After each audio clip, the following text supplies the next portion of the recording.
Hello y'all, I'm back from winter break and I have some new gadgets that I want to show off, like this Game Boy Advance SP that my uncle gave to me and my brother several years ago but we virtually never used, and this 3DS that I bought. I also have all three of the handheld Mario Kart games just to be able to say that I'm an actual Mario Kart fan and not just a Mario Kart Wii fan. I really like this 3DS though. I mean, look at it. It's purple! So, Rainbow Road. I really like these tracks. I've always been a fan of the difficulty they have as the final tracks in the game, and the pretty colors and amazing music only make them better. And I also like front running.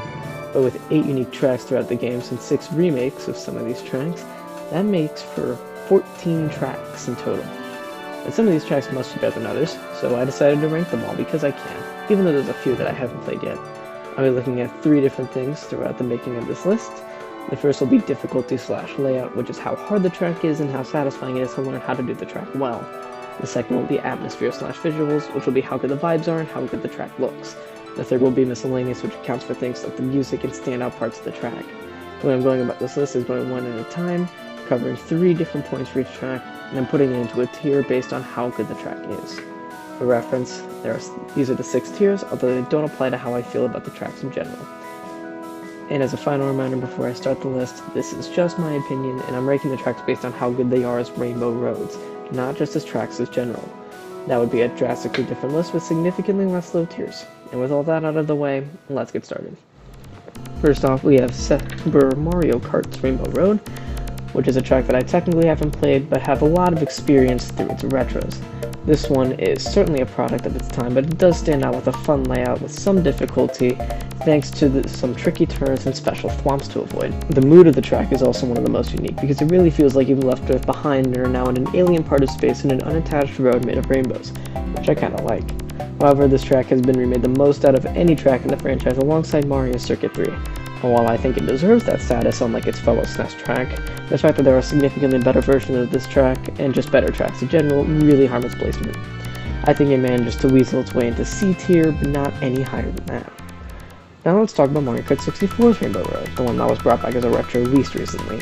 However, this is the original version, which is one I've yet to play, but I think the newer version can give me enough an idea to rate it fairly. I'd like to start with the atmosphere on this one because it is incredible. The music is absolutely gorgeous and the fireworks of the characters in the background are amazing, as is the actual road itself.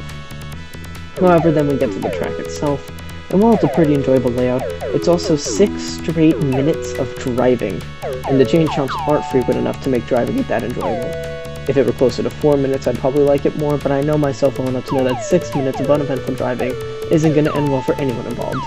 This one gets C tier for at least being ear and eye candy though. We now have Mario Kart Super Circuit's Rainbow Road. As far as the difficulty goes, I'm willing to say that this is one of, if not the most difficult Rainbow Roads in the lot, mostly because of the bumps on the side. If you so much as graze one of them, you're at risk of falling off the track, and it takes a lot of skill to learn not just to avoid them when you don't want to hit them, but to also learn to use them to your advantage to take some insane shortcuts, which I consider to be this track's X factor. Add on a fun layout and some interesting weather-based hazards like the thunderous clouds and the raining stars, and you have a very enjoyable final track that poses a challenge without feeling too unfair and is still varied and exciting.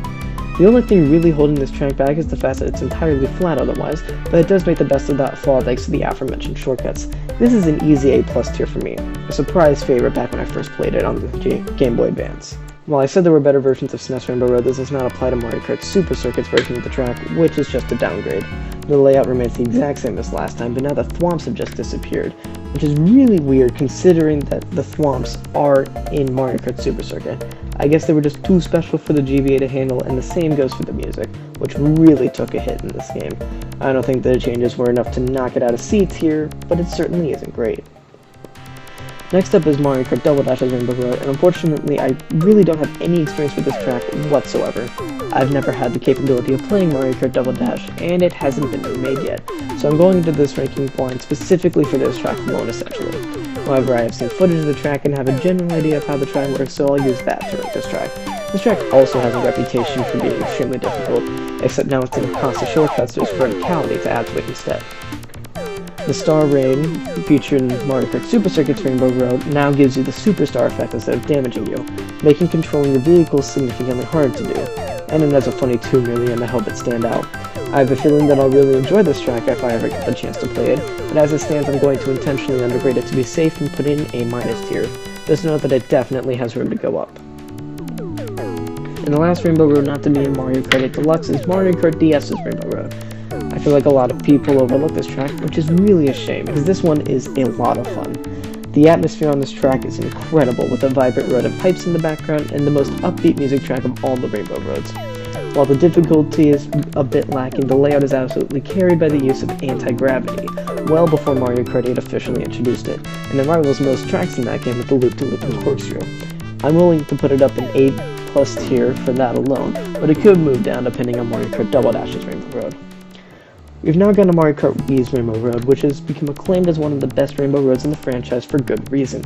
Its legendary music and pastel color palette have only helped its fame, but it's most well known for its enjoyable layout and its extreme difficulty. Plus, as my first Rainbow Road and my favorite track in the entire franchise, it's propelled by the power of bias all the way up to S tier. What can I say? I have favorites. Next up we have Mario Kart 7's Rainbow Road, and now I think it's time for controversial opinion time. I know a lot of people love this track, but I'd like to remind you of one piece of criteria for this list. We're looking for the best Rainbow Road, not the best track. While I think this track is great, I don't think it's a good Rainbow Road. The difficulty is not particularly high, and I'm of the opinion that the space aesthetic butchers what Rainbow Road is meant to be. I think this track should have been its own separate thing, and we get a more typical Rainbow Road in its place.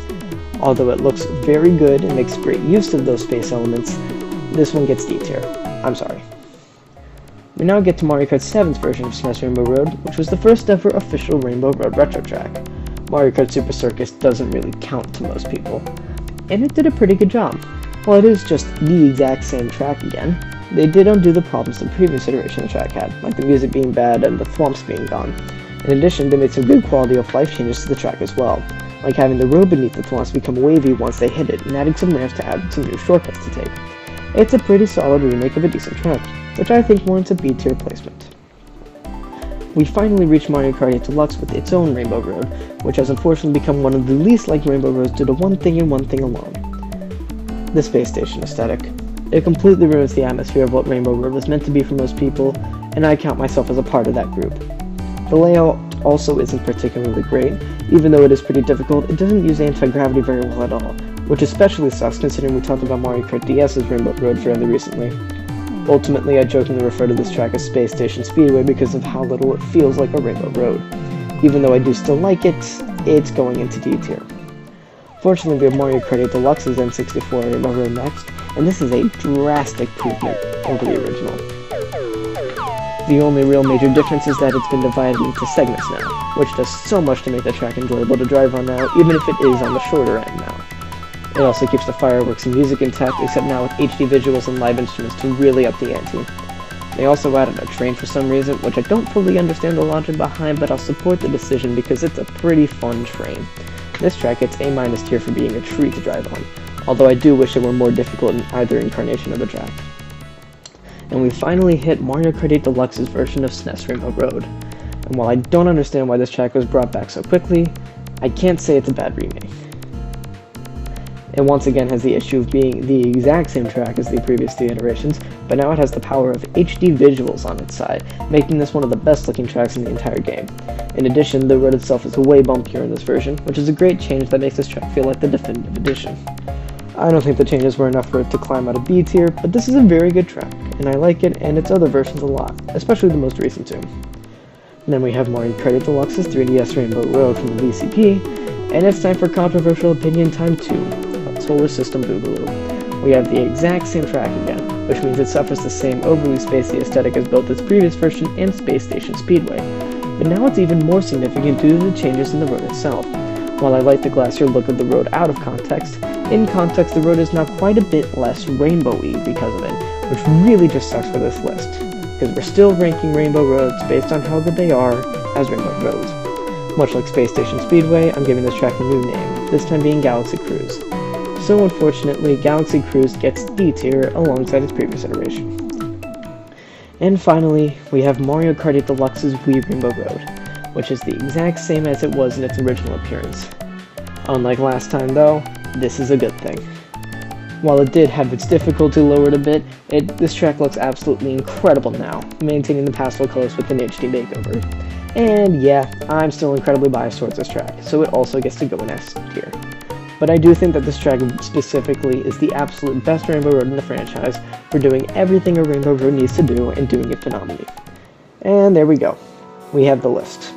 As I said before, this list is just my personal opinion, and it's likely to change once I finally get to try out Mario Kart Double Dash's Rainbow Road.